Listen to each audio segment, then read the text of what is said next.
Chapter 3. Makenna felt like a trespasser as she stood in Matt's apartment, waiting for him to gather some items. She had told him to pack for a week, but what if it turned out to be longer? What if Matt wasn't the link, and seeing him did nothing? What if it really was a copycat who had little knowledge of Matt Fisher at all? Then she would have disrupted his life for nothing. Trust. She had to trust God that this was the right move. She'd learned to trust her instincts when she became a cop, and they had rarely proved her wrong. But she knew that trusting God was even more important, and she felt sure he'd led her back to Matt Fisher. She'd begun looking to God after the case from 5 years ago. She'd needed a way to deal with her anger and frustration at not finding the killer. Then the promotions had happened and stress had consumed her life. Church and her time with God had been the only sanity-saving times for a while. "Almost ready," he called from the bedroom. His place was small, a one-bedroom apartment, but he had decorated it tastefully. The furniture matched and the pictures on the wall complemented them. She wondered if he had decorated the place himself, or if a woman had. There had been several women at the restaurant where she'd found him, but none of them appeared to be more than a friend, and she saw no sign of a woman living in the apartment. Of course, it was none of her business if he did have a woman, but for some reason the thought that he didn't affected her. She told herself it was simply because she too was single, and she liked the validation that it was okay to be in your 30s and still single. But if she were honest with herself, she would acknowledge that Matt had a place in her heart. She had truly believed sending him away was saving not only his life, but the lives of his family and friends. But she had never forgotten him. She'd thought often of checking up on him to see how he was doing, but she hadn't wanted to chance the killer finding out he was still alive and coming after him. Now here he was back in her life, as strong and handsome as he had been 5 years ago. "You ready?" he asked. His voice shook her back to reality and she nodded. "Do you have anyone to look after the place while you're gone?" It was a cowardly way to ask, but his answer would tell her if he was seeing someone or not. Cassidy and Luca both offered to check in on the place. Makenna nodded and stepped out the front door. "They seem nice. Your friends." "They are, and protective. They're all I've had for the last 5 years. She heard no condemnation in his voice, but she felt it all the same. A tiny tug on the invisible chain she wore around her neck. "I'm sorry, Matt." She hated those words. They sounded trite and empty. But what could she say? There was no manual for situations like this, no course taught at the academy. Even the previous cases she had handled had never forced her to fake a death and destroy a family. He held up a hand and shook his head. "Let's not rehash the past. You did what you thought was right, and I went along with it. Let's just hope it ends differently this time." Makenna nodded. What could she say to that? He locked the front door and followed her to her car, but the tension lay heavy between them, like an unseen barrier. She hoped she hadn't made a mistake coming back here and upending his life, again. She turned the key and let the hum of the engine break the silence for a moment. Then she shifted the gear into drive and pulled away. Her fingers tapped against the steering wheel, her nervous gesture, and she searched her mind for anything to say. "There's a radio," she said, tapping the button on the console. "You can turn it to whatever you want. The country station comes in super clear, but the other ones are a little finicky." She was rambling, but she couldn't seem to keep the words from falling out of her mouth. "I don't need music, Makenna." "Right. Sorry." What was she thinking? Of course he didn't need music. He probably needed to process. But why did he seem so comfortable with the silence while it ate her alive? Although maybe he wasn't comfortable. His posture was so stiff that it looked as if a metal rod had replaced his spine, and his eyes stared vacantly out the window. She wished that she could see what was going on in his head. Was he scared? Nervous? He certainly had every right to be. She sure was. It had been a nightmare working this case 5 years ago, but she'd still been learning then. Now she was running the department, which meant that more responsibility lay on her shoulders. She had to catch this guy. "Why Bubba?" she asked. The sound of her voice surprised her. She had been wondering about the nickname from the moment she heard it, but she hadn't meant to ask the question aloud. At least not yet. Matt shrugged and turned his head slowly in her direction. Bubba seemed to fit the southern personality I had created. Once I said it out loud, it just sort of stuck. Should I call you that?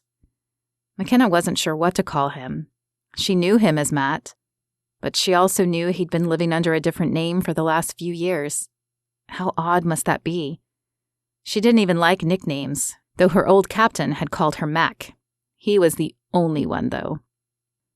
Matt appeared to think for a minute as the knuckles of his right hand ran down the side of his square jaw. She'd forgotten how solid he was. But now that he was in her car, it was hard not to notice how his broad shoulders filled every inch of the passenger seat, and how the seatbelt accentuated his muscular chest. Yeah, Bubba would be nice. It's the only name that's felt right since I quit being Matt. Was it hard to adjust? The seatbelt groaned as it stretched with his deep breath.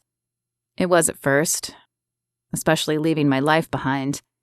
How is my family anyway? They're fine, Makenna said, careful to keep her voice even. But she knew that was far from the truth. His parents had been devastated by Matt's death, and the grief had aged them faster than they might have without it. She knew he probably had other siblings, but the only one she had ever met was Felicity, his sister who worked for a local doctor. She had grieved briefly, but then she had seemed to continue on as if nothing had happened. Perhaps it was because of her job. Maybe her boss had given her counseling, but it had still given Makenna pause. His parents, however, would probably be overjoyed to see him now and know he was alive. But Makenna knew they would rain fire down on her for the lie, even if it had been a lie to keep him safe. That was the hardest part, he continued.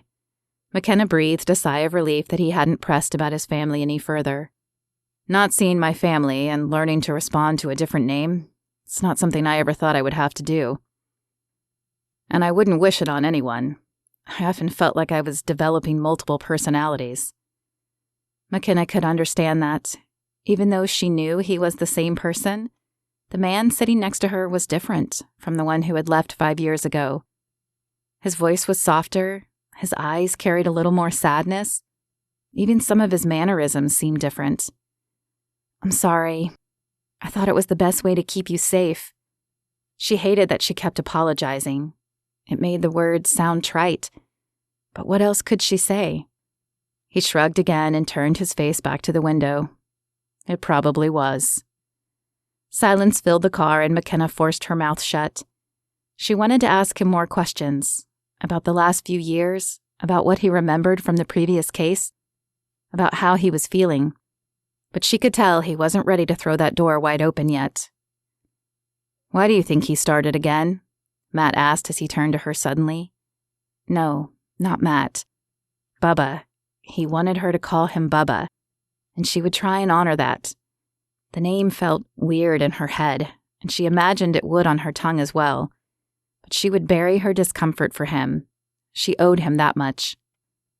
Makenna shook her head, but kept her gaze focused on the road in front of her. I'm not sure. Something definitely triggered him. Maybe a death? She paused, unsure if she should tell him the rest of the issue now, or when they could look over the evidence. What aren't you saying? Her eyes flicked from the road to meet his steely gaze. Now it was. If he hadn't become a firefighter, he would have made a great cop. Something in the MO changed. A copycat? Bubba asked. Makenna shook her head. No, we're pretty sure it's the same guy. Same details. Fire started at an open window, gas for accelerant, single match found at the scene. Details we never released to the public. So, what's changed? The victim? When he struck 5 years ago, all the victims were women, except for you. Our current victim is another man. What does that mean? Bubba asked as he shook his head. We don't know. We're hoping maybe you can help us figure that out. Bubba swallowed the lump that clogged his throat as they passed the small, green Welcome to Woodville sign. Conflicting emotions raged within him. On one hand, he was excited to see his parents and his sister, who still lived in the town, but coming back here also brought back a flood of memories. Bubba's eyes snapped open. For a second, he wasn't sure what had woken him, but then the odor hit his nose, the acrid smell of smoke. Light, but definitely there. Once you've been in a burning building, the smell of the smoke never leaves you, and he had been in enough buildings to never mistake the scent, no matter how faint it was. Then the soft crackle of the fire met his ears. He threw his covers back and could already feel the gentle tease of the approaching heat. Out. He had to get out. He touched the handle of his door and quickly pulled his hand back. An intense heat coated the metal. The fire was right outside of the door then. No opening the door to make it to an exit. No using his fire extinguisher to tame the fire. The idea of losing his house and belongings was sobering. Pictures of his family had been hung around the living room, and his favorite Toby Mac CD was probably melted into the coffee table his parents had bought for him when he first moved out. Even his computer, the Mac he had saved the last few paychecks to get, would be a puddle of melted plastic and metal. But they were just things. As much as he would miss them, things could be replaced. But he hadn't started this fire. Someone else had. Someone who could be the same arsonist who had killed 3 women in fires recently. Someone who could still be around, watching, waiting to see if Bubba escaped. From his years in the department, Bubba knew many arsonists liked to stay and watch the fires. Bubba turned from the door and scanned his room. There wasn't time to take much, but he could grab his cell phone and a pair of shoes. No need to destroy his feet as he climbed out of the window or ran to safety. Safety? Could the killer be out there? Waiting for him to open the window? He crossed to the window and peered into the darkness, but saw no one waiting in the immediate vicinity. Still, what if the killer was waiting outside? He could be lurking in the shadows of the large oak tree, just waiting and watching to make sure Bubba didn't escape. He should have trimmed the tree, or better yet, removed it altogether. But how could he have known? It didn't matter if the killer was out there. It was a chance he had to take. At least outside, he had a possibility of escape. If he stayed in this room, the smoke would choke him, and the fire would eat him alive. And he had no desire to become the fire's victim. He grabbed his cell phone and threw on a pair of shoes, and then he opened the window and knocked out the screen. It would be a tight squeeze for his large frame, but he thought he would just fit. The cool night air sent a shiver down his back as it dispelled the heat he had felt just moments before. He should have grabbed a shirt, too, or a jacket. His feet hit the ground and he stepped back. The fire had already claimed half of his house, and the flames licked closer to where he stood. With a final glance around him, Bubba shot off in the direction farthest from the fire's origin. Only when he felt he was far enough away not to be seen or heard did he pull his cell phone out and dial 911. Bubba squeezed his eyes shut to dispel the images of the past, and then took a deep breath. He could do this. "You okay?" Makenna asked beside him. "Yeah, just dealing with a few old demons." She didn't press the issue, for which Bubba was glad. He didn't want to relive the nightmare out loud. He'd done enough of that in counseling when he'd first moved to Fire Beach. The therapist had been cleared and sworn to secrecy, but Bubba had still been relieved when the sessions ended. "I know you want to see your family, but I have a feeling it might be a long and emotional reunion. So do you mind if we hit the station first? I want to see what we found out about our victim." "Fine." Bubba did want to see his parents and his sister, but he was nervous about it as well. He wouldn't mind the extra time to prepare himself mentally. "Is anybody else from the old case still here?"